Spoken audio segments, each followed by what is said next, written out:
Hi all, കുറച്ച് മാസങ്ങൾക്ക് മുമ്പ് വന്നിരിക്കുന്ന ഒരു മെസ്സേജിനെ ബേസ് ചെയ്തിട്ടാണ് ഇന്നത്തെ വീഡിയോ നമ്മൾ ചെയ്യുന്നത്. ആ ഒരു മെസ്സേജിന്റെ ആദ്യത്തെ ഭാഗം അല്ലെങ്കിൽ ആദ്യത്തെ ഒരു സെന്റൻസ് ഞാൻ വായിക്കാം. അതിനുശേഷം ബാക്കിയുള്ള കാര്യങ്ങളിലേക്ക് നമുക്ക് കടക്കാം. അതിന്റെ ഭാഗമായിട്ട് ഒരുപാട് ചർച്ചകൾ നമ്മൾ ചെയ്തിട്ടുണ്ടായിരുന്നു ആ ഒരു ടോപ്പിക്കിന്റെ ബേസിൽ. കൂടുതൽ കാര്യങ്ങൾ നമുക്ക് തുടർന്നുള്ള വീഡിയോയിൽ തുടർന്നുള്ള ഭാഗങ്ങളിൽ കാണാം. ആദ്യത്തെ സെന്റൻസ് ഇതായിരുന്നു: ഞാൻ ഒരു ഡയറക്ട് സെല്ലിംഗ് കമ്പനിയിൽ അസോസിയേറ്റ് ചെയ്തതിന് ശേഷം പ്രവർത്തിക്കാൻ വേണ്ടി തുടങ്ങി. കുറച്ച് കാര്യങ്ങളൊക്കെ ലീഡേഴ്സ് ഒക്കെ പറഞ്ഞു തന്നു. അതിനനുസരിച്ചിട്ട് ഞാൻ അപ്പോയിന്റ്മെന്റ് എടുത്തു, കാര്യങ്ങളൊക്കെ ഷെഡ്യൂൾ ചെയ്തിട്ട് 5 വർക്ക് കൊടുത്തു. ആ 5 വർക്കിൽ 2 വർക്ക് ബിസിനസ്സിലേക്ക് കൺവേർട്ട് ആയിട്ട് വന്നു എന്ന് പറഞ്ഞു. അപ്പോൾ ഈ ഒരു സെന്റൻസിൽ നിന്ന് നമ്മൾ ആദ്യം തന്നെ മനസ്സിലാക്കേണ്ടത് എന്താണ്? അദ്ദേഹത്തിന്റെ അപ്ലൈൻ ലീഡർ ആരാണോ അദ്ദേഹം നല്ലൊരു സെയിൽസ് ക്ലോസർ ആണ്, അല്ലെങ്കിൽ നല്ല രീതിയിൽ ഒരു ബിസിനസ്സിലേക്ക് ഒരാളെ സ്റ്റാർട്ട് ചെയ്യിപ്പിക്കാൻ വേണ്ടിയിട്ടുള്ള എല്ലാ സ്കിൽസും ഉള്ള ഒരു വ്യക്തിയാണ്. ഓക്കെ, അപ്പൊ ആ ഒരു ഭാഗം അപ്രിഷിയേറ്റബിൾ ആണ്. 5 വർക്ക് കൊടുത്തതിൽ 2 വർക്ക് ആ ഒരു ബിസിനസിന്റെ ഭാഗമായിട്ടുള്ള രീതിയിലേക്ക് വന്നു എന്ന് പറയുമ്പോൾ തന്നെ, അല്ലെങ്കിൽ ഡിസ്ട്രിബ്യൂട്ടർ ആയിട്ട് ക്രിയേറ്റ് ചെയ്യപ്പെട്ടു എന്ന് പറയുമ്പോൾ തന്നെ നല്ലൊരു പോസിറ്റീവ് ആയിട്ടുള്ള ഒരു കാര്യം തന്നെയാണ്. അതിനുശേഷം ആ വ്യക്തി പറഞ്ഞ കാര്യങ്ങൾ ഇതാണ്: എനിക്ക് മനസ്സിലായി അവർക്ക് 2 പേർക്കും വ്യക്തമായിട്ട് കാര്യങ്ങളൊന്നും തന്നെ മനസ്സിലായിട്ടില്ല. പിന്നീട് വരുന്ന ദിവസങ്ങളിൽ അവരുടെ കാര്യങ്ങളൊക്കെ കാണുമ്പോൾ ഞാൻ അങ്ങനെയാണ് മനസ്സിലാക്കിയത്. ഞാൻ മനസ്സിലാക്കിയ വേറൊരു കാര്യം, എന്റെ അപ്ലൈൻ ലീഡർ അവർക്ക് വ്യക്തമായിട്ട് കാര്യങ്ങളൊന്നും തന്നെ പറഞ്ഞു കൊടുത്തിട്ടില്ല എന്നതാണ്. അപ്പോൾ അത് തൊട്ട് മുന്നോട്ടേക്ക് പോയിട്ടുള്ള ബാക്കിയുള്ള സംഭാഷണങ്ങളും കാര്യങ്ങളൊക്കെ പല രീതിയിലും നെഗറ്റീവ് സിറ്റുവേഷൻസും കാര്യങ്ങളൊക്കെയാണ് അദ്ദേഹം എന്നോട് ഷെയർ ചെയ്യപ്പെട്ടിട്ടുള്ളത്. അപ്പോൾ ഈ ഒരു ഭാഗമാണ് നമ്മുടെ മെയിൻ ആയിട്ടുള്ള ഇന്നത്തെ ടോപ്പിക്കിന്റെ അടിസ്ഥാനം എന്ന് പറയുന്നത്. ആദ്യത്തത് അപ്രീഷിയേറ്റബിൾ ആയിട്ടുള്ള കാര്യമാണെങ്കിലും അദ്ദേഹം രണ്ടാമത് പറഞ്ഞിരിക്കുന്ന പിന്നീടാണ് എനിക്ക് മനസ്സിലായത് അവർക്ക് കാര്യങ്ങളൊന്നും തന്നെ മനസ്സിലായിട്ടില്ല എന്നത്. ആ ഒരു ഭാഗം തൊട്ടിട്ടാണ് നമ്മുടെ മെയിൻ ആയിട്ടുള്ള ടോപ്പിക് വരുന്നത്. അപ്പോൾ ഇതിൽ ആദ്യമേ തന്നെ പറയേണ്ടത്, എല്ലാ കാര്യങ്ങളും ഒരൊറ്റ ഇരിപ്പിൽ പ്ലാൻ പറയുന്നതിന്റെ കൂടെ തന്നെ കസ്റ്റമർക്ക് എല്ലാം മനസ്സിലാകണമെന്നില്ല. അപ്ലൈ ലീഡർ എല്ലാം തന്നെ പറഞ്ഞാലും അതിൽ വളരെ ചെറിയൊരു പെർസെന്റേജ് മാത്രമേ ആളുകൾക്ക് മനസ്സിലാവുകയുള്ളൂ എന്നതാണ് നിങ്ങൾ മനസ്സിലാക്കിയിരിക്കേണ്ട ഒരു കാര്യം, അല്ലെങ്കിൽ ബിഗിനിങ് ലെവലിലുള്ള ആളുകൾ മനസ്സിലാക്കിയിരിക്കേണ്ട കാര്യം. പിന്നീട് വരുന്ന ഡൗട്ടുകൾ എന്താണോ, പിന്നീട് വരുന്ന സാഹചര്യങ്ങൾ എന്താണോ, അതിനനുസരിച്ച് ബാക്കിയുള്ള ട്രെയിനിങ് പ്രോഗ്രാമുകളും ബാക്കിയുള്ള അപ്ഡേഷനൊക്കെ ആ വ്യക്തികൾക്ക് കിട്ടിയിട്ടാണ് എല്ലാ കാര്യങ്ങളും മനസ്സിലാക്കുന്നതും മുന്നോട്ടേക്ക് പോകുന്നതും. അപ്പോൾ അതിലും വേറെ 1-2 പ്രശ്നങ്ങളും കാര്യങ്ങളൊക്കെ തന്നെ ചൂണ്ടിക്കാണിക്കാനുണ്ട്. ലാസ്റ്റ് സെന്റൻസ് ആയിട്ട് ബന്ധപ്പെട്ട് നമ്മൾ ഇവിടെ ചൂണ്ടിക്കാണിക്കുന്നത് വളരെ പ്രധാനപ്പെട്ട 2 കാര്യങ്ങളാണ്. 5 പ്ലാൻ കൊടുത്തതിൽ 2 പ്ലാൻ സെയിൽസിന്റെ ഭാഗമായിട്ട് അവരുടെ ടീമിലേക്ക് ജോയിൻ ചെയ്യത്തക്ക രീതിയിലേക്ക് വന്നു എന്ന് പറയുമ്പോൾ, അസോസിയേറ്റ് ചെയ്യത്തക്ക രീതിയിലേക്ക് വന്നു എന്ന് പറയുമ്പോൾ ഞാൻ പറഞ്ഞത് അപ്രീഷിയേറ്റബിൾ ആയിട്ടുള്ള കാര്യമാണ്. ആദ്യമായിട്ട് എല്ലാവരും മനസ്സിലാക്കേണ്ടത്, ഒരു 3 രീതിയിലൊക്കെ മെയിൻ ആയിട്ട് നെറ്റ്വർക്കിലേക്ക് ആളുകൾ വരും. അത് ഒന്നാമത്തെ കാര്യം എന്ന് പറയുന്നത്, അപ്ലൈൻ ലീഡർ പ്ലാൻ കൊടുക്കുന്നത് ഒരു മോട്ടിവേഷണൽ രീതിയിലാണെങ്കിൽ ആ മോട്ടിവേഷൻ കേട്ട്, അപ്ലൈന്റെ എക്സ്പീരിയൻസ് കേട്ട്, എനിക്കും സംതിങ് ആകാൻ വേണ്ടി പറ്റും എന്നുള്ള ഒരു എന്താ പറയാ, ആ ഒരു ഉള്ളിൽ നിന്ന് വരുന്ന ആ ഒരു ഫയർ ഉണ്ടാവുമല്ലോ. നമ്മൾക്ക് നല്ലൊരു കാര്യം ഒരാൾക്ക് പറഞ്ഞു കൊടുക്കാൻ പറ്റി കഴിഞ്ഞാൽ ആ വ്യക്തിയുടെ ഉള്ളിൽ തോന്നുന്ന ഒരു സ്പാർക്ക് ഉണ്ടാവും.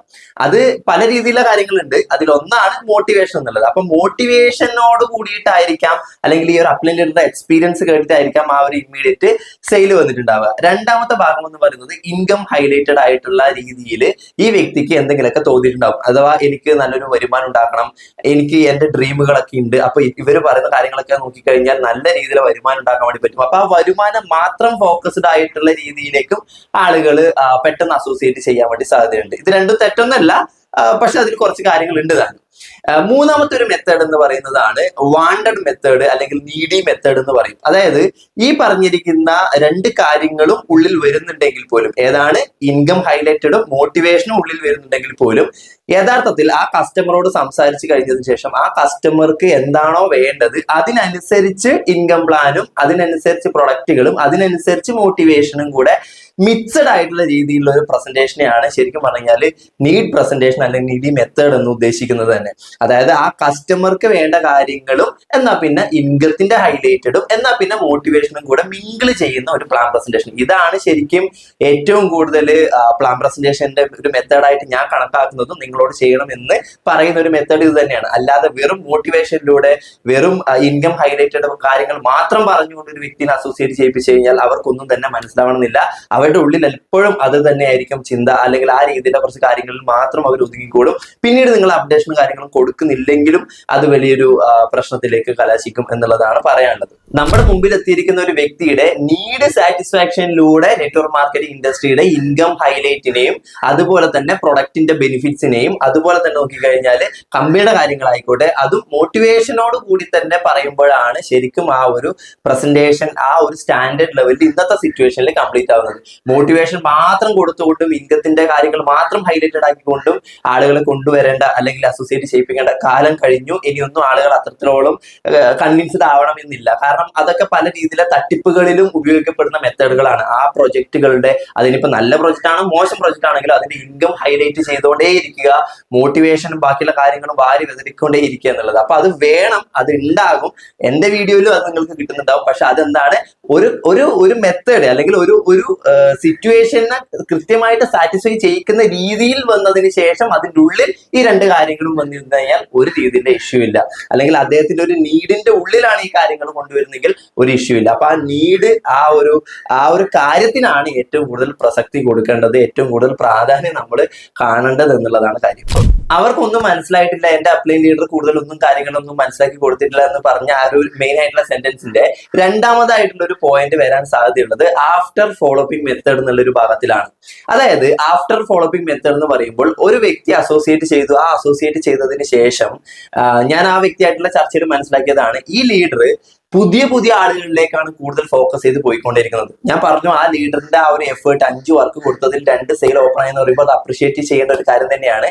അതേ സമയത്ത് നേരെ തിരിച്ച് ഞാൻ അതിനോടൊരു എതിരഭിപ്രായം പറയുന്നത് എന്താണെന്ന് വെച്ചാൽ, പുതിയ പുതിയ ആളുകളിലേക്ക് നമ്മൾ ബിസിനസ് എത്തിക്കണം, വേണ്ട എന്നല്ല പറയുന്നത്. പ്രോസ്പെക്ടിങ്ങും റീറ്റെയിനിങ്ങും ഒരുപോലെ നടക്കണം. എന്താണ് പ്രോസ്പെക്ടിങ്? പുതിയ ആളുകളിലേക്ക് എത്തിക്കുക. റീറ്റെയിനിങ് എന്താണ്? വന്നിരിക്കുന്ന ആളുകളെ മെയിൻറ്റെയിൻ ചെയ്യുക. ഇതാണ് റീറ്റെയിനിങ്. ഇത് രണ്ട് മെത്തേഡുകളും ഒരു ബിസിനസിനെ സംബന്ധിച്ചിടത്തോളം, പോട്ടെ ഏതൊരു ബിസിനസിനെ സംബന്ധിച്ചിടത്തോളം വളരെ നിർണായകമായിട്ടുള്ള 2 കാര്യങ്ങളാണ് ഈ പറഞ്ഞിരിക്കുന്ന പ്രോസ്പെക്ടിങ്ങും റീറ്റെയിനിങ്ങും. ഇത് രണ്ടും ഒരേപോലെ നടക്കുമ്പോഴാണ് അത് സസ്റ്റൈനബിൾ, പ്രോഫിറ്റബിൾ ആയിട്ടുള്ള ഒരു ബിസിനസ് ആയിട്ട് മാറുന്നത്. ഇതാണ് നമ്മൾ മനസ്സിലാക്കേണ്ട കാര്യം. നെറ്റ്വർക്ക് മാർക്കറ്റിംഗിലും ഇത് പ്രോപ്പർ ആയിട്ട് വർക്കിംഗ് ആണ്. അപ്പോൾ അങ്ങനെയാണെങ്കിൽ നിങ്ങൾ തന്നെ ചിന്തിക്കുക, നിങ്ങൾ പുതിയ ഒരുപാട് ആളുകളിലേക്ക് ബിസിനസ് എത്തിക്കുന്നു, പഴയ എല്ലാ ആൾക്കാരും വിട്ടുപോയിക്കൊണ്ടിരിക്കുന്നു. നിങ്ങളുടെ നെറ്റ്വർക്ക് സ്റ്റേബിൾ ആണോ? അപ്പോ അല്ല. അല്ലെ? എന്തുകൊണ്ടാണ്? ആ പഴയ ആളുകൾ ഉണ്ടാകുമ്പോഴാണ് ഇതൊരു കോമ്പൗണ്ടിങ് ആയിട്ടും പല രീതിയിലും നമുക്ക് അത്രയും ഇൻകം പൊട്ടൻഷ്യലിലേക്ക് എത്താൻ വേണ്ടി പറ്റുന്നത്. അല്ലാത്ത പക്ഷം നമുക്ക് ഒരിക്കലും ഇതൊരു ജോബ് പോലെ മാത്രമേ, ഒരു വൺ ടൈം സെയിൽ പോലെ മാത്രമേ നടക്കുള്ളൂ. ആ വൺ ടൈം സെയിൽ മാത്രം ഫോക്കസ് ചെയ്യുന്ന ആളുകളെ കുറിച്ചിട്ടാണ് അദ്ദേഹം എന്നോട് സംസാരിച്ചിട്ടുണ്ടായിരുന്നത്. എന്താണ്? പുതിയ ആളുകളെ അസോസിയേറ്റ് ചെയ്യിപ്പിച്ചു, നല്ല ക്ലോസിംഗ് സ്കില്ലോട് കൂടിയിട്ട് നല്ല രീതിയിൽ അസോസിയേറ്റ് ചെയ്യിപ്പിച്ചു, അതിനുശേഷം അവരെ വിട്ടിട്ട് പുതിയ സെയിൽ എടുക്കാൻ വേണ്ടിയിട്ടാണ് എല്ലാവരും ഫോക്കസ് ചെയ്യുന്നത്. അത് ഒരിക്കലും പ്രാവർത്തികമാക്കരുത് നിങ്ങൾ. അത് ഒരു വലിയൊരു ഇഷ്യൂയിലേക്ക് തന്നെ നയിക്കും. മാർക്കറ്റ് നെഗറ്റീവായി പോകാനും സാധ്യതയുണ്ട്. അപ്പൊ എന്താ നമ്മൾ ചെയ്യേണ്ടത്? അവർക്ക് പ്രോപ്പർ ആയിട്ടുള്ള ഫോളോ അപ്പ് കൊടുക്കുക. ഒരു വ്യക്തി സെയിലായിട്ട് വന്നു, ആ വ്യക്തിക്ക് എല്ലാ കാര്യങ്ങളും മനസ്സിലാക്കണമെങ്കിലും ഈ ഇൻഡസ്ട്രിയിൽ നിലനിന്ന് പോകണമെങ്കിലും വളരെ പ്രധാനപ്പെട്ട ഒന്നാമത്തെ കാര്യമാണ് കമ്പനീസ് അപ്ഡേഷൻ. കമ്പനിയുടെ അപ്ഡേഷൻസ് ഈ വ്യക്തിക്ക് കിട്ടിയിട്ടുണ്ടോ? അതായത് പുതിയ പ്ലാനുകൾ വന്നത്, അല്ലെങ്കിൽ പുതിയ കാര്യങ്ങൾ, പുതിയ പ്രൊജക്റ്റുകൾ, പുതിയ രീതികൾ, പുതിയ അപ്ഡേഷൻസ്, പുതിയ എന്താ പറയാ പ്രൊഡക്റ്റിന്റെ ഇന്നോവേഷൻസ്, അല്ലെങ്കിൽ പ്ലാനിന്റെ എല്ലാ കാര്യങ്ങളും, ഡീറ്റെയിൽസ്, കമ്പനിയുടെ പ്രൊഫൈല് കാര്യങ്ങളെല്ലാം തന്നെ ഇദ്ദേഹത്തിന് കൃത്യമായിട്ട് കിട്ടിയിട്ടുണ്ടോ? അദ്ദേഹം എല്ലാ പ്രോഗ്രാമിൽ കയറുന്നുണ്ടോ? ഇത് ചെക്ക് ചെയ്യുക. ചെക്ക് ചെയ്തിട്ട് അദ്ദേഹം കയറുന്നില്ലെങ്കിൽ അദ്ദേഹത്തിനോ കണ്ടിട്ട് കാര്യങ്ങൾ പറഞ്ഞ് മനസ്സിലാക്കി കൊടുത്തിട്ട് കമ്പനിയുടെ ഭാഗമായിട്ടുള്ള ഒരു ഇഷ്ടം, അല്ലെങ്കിൽ കമ്പനിയോടുള്ള ഒരു ഇഷ്ടം അദ്ദേഹത്തിന്റെ ഉള്ളിൽ ഉണ്ടാക്കിയെടുക്കുക, അല്ലെങ്കിൽ അതിന്റെ ഒരു ജെനുവിനിറ്റി ഫീൽ ചെയ്യിപ്പിക്കുക എന്നുള്ളതാണ് വളരെ പ്രധാനപ്പെട്ട കാര്യം. രണ്ടാമത്തെ കാര്യമാണ് ഇൻഡസ്ട്രിയൽ അപ്ഡേഷൻസ്. എന്താണ് ഇൻഡസ്ട്രിയൽ അപ്ഡേഷൻ? എന്താണ് നെറ്റ്വർക്ക് മാർക്കറ്റിംഗ് ഇൻഡസ്ട്രി? ഏറ്റവും കൂടുതൽ കമ്പനിയിൽ നടക്കുന്നത് എന്താ? കമ്പനി ബേസ്ഡ് ആയിട്ടുള്ള ട്രേഡിങ്ങും കമ്പനിയുടെ കാര്യങ്ങളും നെറ്റ്വർക്കിന്റെ കാര്യങ്ങളും കൂടെ കണക്ട് ചെയ്യുന്ന ഒരു മെത്തേഡാണ്. അതിന് പകരം ഇൻഡസ്ട്രിയൽ അപ്ഡേഷൻ എന്ന രീതിയിൽ സെപ്പറേറ്റ് സെഗ്മെന്റ് നമ്മൾ തുടങ്ങേണ്ട ആവശ്യമുണ്ട്. ഇൻഡസ്ട്രി എന്താണ്? ഈ മേഖല എങ്ങോട്ടേക്കാണ് പോകുന്നത്? ഈ മേഖലയെ എങ്ങനെയാണ് ചെയ്യേണ്ടത്? അപ്പൊ ഈ മേഖലയിൽ നിൽക്കുന്ന ഒരു കമ്പനി മാത്രമാണ് നമ്മുടെ കമ്പനി. ഇതാണ് എല്ലാവരും തിരിച്ചറിയേണ്ട ഒന്നാമത്തെ കാര്യം. അപ്പൊ ഈ മേഖല പുതിയ സെയിൽസ് ആൻഡ് മാർക്കറ്റിംഗ് സ്ട്രാറ്റജി ഉപയോഗിച്ചുകൊണ്ട് എങ്ങനെ നമുക്ക് പ്രൊമോട്ട് ചെയ്യണം, എങ്ങനെ സോഷ്യൽ മീഡിയയിൽ ഹാൻഡിൽ ചെയ്യണം, എങ്ങനെയാണ് നമ്മൾ ഇതിന്റെ ഒരു നെക്സ്റ്റ് ലെവൽ വേർഷൻ നമ്മൾ ഹാൻഡിൽ ചെയ്യേണ്ടത്, ഒരു പാസീവ് പ്രോസ്പെക്റ്റീവ് മോഡലായിട്ട് ഇത് എങ്ങനെയാണ് എത്തിക്കേണ്ടത്, സെയിൽസ് എന്താണ്, മാർക്കറ്റിംഗ് എന്താണ്, ഈ മെത്തേഡിനെ, ഡയറക്ട് സെല്ലിംഗ് മെത്തേഡിനെ എങ്ങനെ പുതിയ സെയിൽസ് ആൻഡ് മാർക്കറ്റിംഗ് ഭാഗങ്ങളായിട്ട് കമ്പയർ ചെയ്തുകൊണ്ട്, മിങ്കിൾ ചെയ്തുകൊണ്ട് നമുക്ക് ആളുകളിലേക്ക് എത്തിക്കാൻ വേണ്ടി പറ്റും. ഇങ്ങനെയുള്ള അപ്ഡേഷൻസ് വളരെ നിർണായകമായിട്ടുള്ള കാര്യമാണ്. അതും 2024 കടന്നുകൊണ്ടിരിക്കുന്ന ഈ ഒരു സമയത്തിനെ സംബന്ധിച്ചിടത്തോളം വളരെ വളരെ പ്രധാനപ്പെട്ട ഭാഗമാണ്. ഇതൊക്കെയാണ് ബേസിക് ആയിട്ട് 2 കാര്യങ്ങൾ അവർക്ക് ഫോളോ അപ്പിന്റെ ഭാഗമായിട്ട് എത്തിക്കേണ്ടത്. ആഫ്റ്റർ സെയിൽസ് ഫോളോ അപ്പിൽ തന്നെ വളരെ പ്രധാനപ്പെട്ട ഒരു കാര്യമാണ് ട്രെയിനിങ്സ് എന്നുള്ളത്.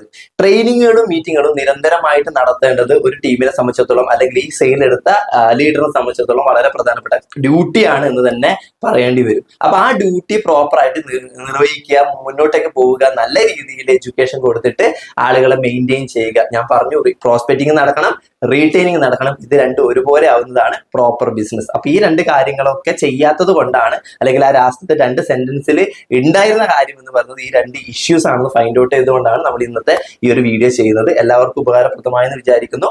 നിങ്ങളുടെ ടീമിൽ ഇത്തരത്തിലുള്ള ടോക്ക് വരാതിരിക്കാൻ, ഇത്തരത്തിലുള്ള കംപ്ലൈന്റുകൾ വരാതിരിക്കാൻ ഈ കാര്യങ്ങൾ ഒന്ന് ഫോളോ അപ്പ് ചെയ്യുക, കൃത്യമായിട്ട് പ്രാവർത്തികമായിട്ട് നടത്തിക്കൊണ്ടു പോരുക, കൺസിസ്റ്റൻസി കീപ്പ് ചെയ്യുക. Thank you so much. അടുത്തൊരു വീഡിയോ വീണ്ടും കാണാം.